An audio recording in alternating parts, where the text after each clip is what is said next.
continue. Pour t est égal à 2, pour t est égal à, pour t2, je veux dire, t2, on ne connaît pas l'instant où ça va s'arrêter, donc on fixe t2 est égal à t, d'accord? Et t1 est égal à t0, c'est-à-dire à l'instant initial, à 0 secondes. Donc, à partir de là, on a W1 sur 2 est égal à L fois T2 c'est T. Et NT au carré sur 2 plus K, d'accord, moins à T1 c'est 0, d'accord. Lorsque T1 est égal à 0, T est égal à 0, à l'instant initial, il n'y a pas de courant, il n'y a pas de tension, il n'y a pas de courant, par conséquent, il n'y a pas de champ, et d'où il n'y a pas de tension induite. Pas de courant, pas de champ, pas d'énergie, pas de tension. D'accord? Le courant est nul. 0, c'est 1 sur 2. 0 au carré sur 2, là. À l'instant initial, t est égal à 0, il est nul. Sur 2. D'accord? Plus K. D'accord? Toujours, je l'espère. Une dernière ligne, peut-être. Une dernière ligne. Soit le T1 et T2, on a L et NT au carré sur 2 plus K moins 0 là, moins K. D'accord? Je reprends ici. Ça c'est plus et moins ça. Ça se simplifie. Il ne reste que ça. Donc L, INT au carré sur 2. L, INT sur 2. D'accord? Lorsque la tension est variable. Et lorsque le courant est variable. Mais lorsque, si le courant est constant, c'est-à-dire égal à IN, dans ce cas-là, on a l'énergie de 1 à 2 est égal à N sur 2 fois IN au carré. Voilà, notre fameuse troisième formule concernant la bobine d'inductant L. D'accord? Où se trouve cette énergie? Eh bien, c'est simple, pour un condensateur,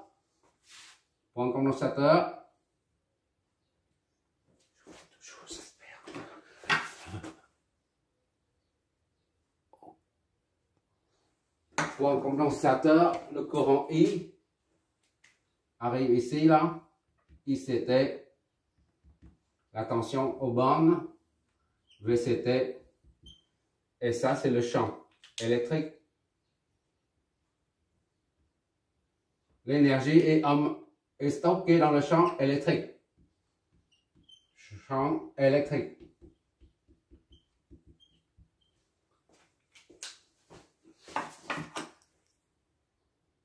Tandis que pour, je vois toujours, c'est bon, ok.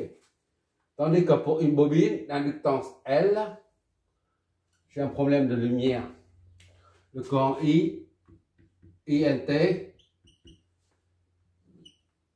tension aux bornes, VNT, et au lieu d'avoir un champ électrique, on a un champ magnétique. D'accord? Voilà. Ligne de champ.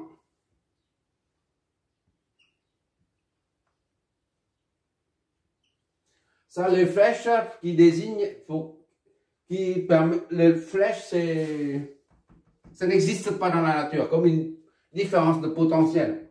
On a vu comme ça V2, 3 par exemple. V2, 3, c'est La flèche est une convention.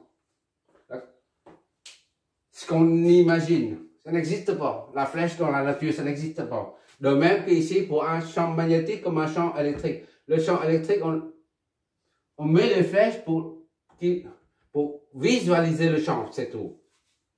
Mais sinon, les flèches, ça n'existe pas. De même que ça. Que les flèches qui matérialisent le champ magnétique. D'accord? Les flèches sont là pour nous aider à visualiser les choses.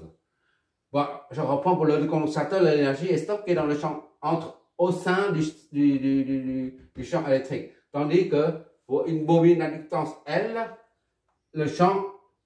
l'énergie est stockée dans le champ magnétique. D'accord? Voilà. Ça se trouve dedans. Ça se trouve dedans. W12 là. Qu'on vient de trouver là. Voilà, on termine avec la bobine d'inductance. Il y a 3 formules. Tension, puissance et l'énergie. Pour trouver le courant, il suffit de faire l'intégrale. D'accord? Et maintenant, ce qu'on a, pour finir, on a signalé dès le début que c'est quoi un Henry? Inductant L, l'unité c'est Henry. D'accord? Je sais pas trop. À mon avis, Henry, c'est le nom de l'inventeur de ça, ou celui qui a découvert le phénomène de l'induction, je crois. Mais une unité en Henry. En Henry. H. Mais quand on dit un Henry ou 0,5 Henry, on ne voit pas trop de quoi il s'agit. Maintenant, on va expliciter un peu. Pour ça, on revient à la formule qu'on a trouvée là. VNT est égal à N fois D INT sur DT. D'accord?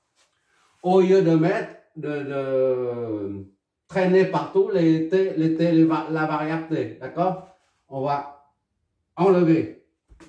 Pour une variation du courant là, différentiel là, on utilise le triangle pour dire delta. D'accord? De même que pour le temps. Delta T, c'est pour le delta T, ça devient le différentiel de T, ça devient delta T. Pour simplifier l'écriture, c'est tout. Hein. Et D, L, I, T, on va mettre delta I, L. D'accord? Et enfin, VNT, on va mettre enfin V delta. Non, ça c'est, il n'y a pas de delta. VNT, il n'y a pas de D là, il n'y a pas de delta. Bon, maintenant, à partir de là, on va voir ce que ça donne. VNT, c'est juste VN. D'accord? Pour simplifier. Donc, la formule ici devient VL est égal à L fois delta IL, d'accord, sur DT, c'est delta T. D'accord? Donc, si on exprime tout, on exprime L en fonction de tout ce qui reste. Ça donne L est égal à VL fois delta T sur delta I. D'accord? Delta IL. Si on utilise les unités seulement, il m'est arrivé, je ne sais plus combien de fois, de résoudre les équations des unités. Parce qu'en RDM, résistant des matériaux, on combine toutes sortes de forces, moments quadratiques, moments statiques, toutes sortes.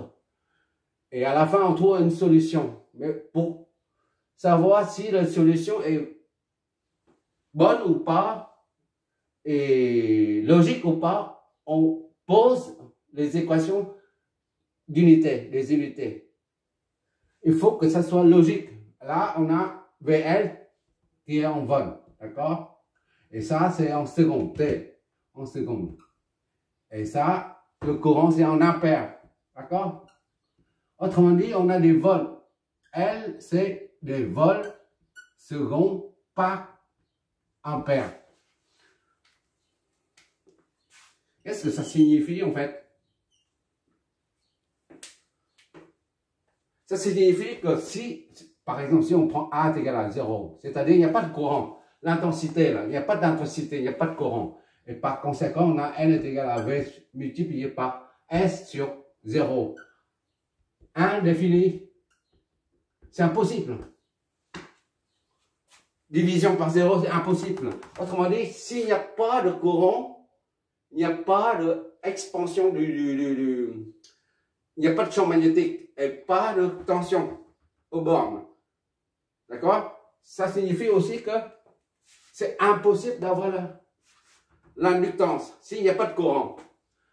Elle a été définie comme N au carré fois mu fois S sur L. D'accord?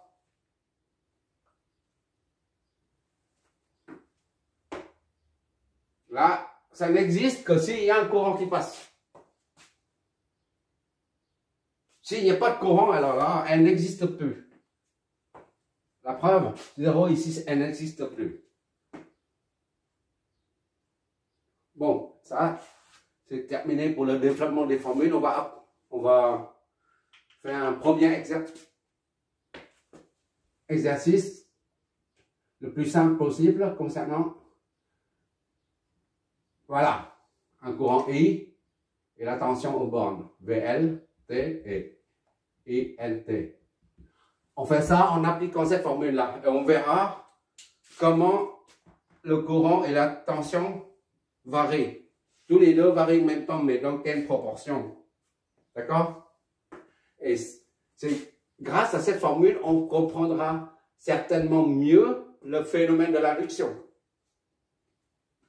La formule comme ça, là, si on voit comme ça, ça ne veut rien dire, on ne comprend pas grand-chose. Mais seulement en l'appliquant,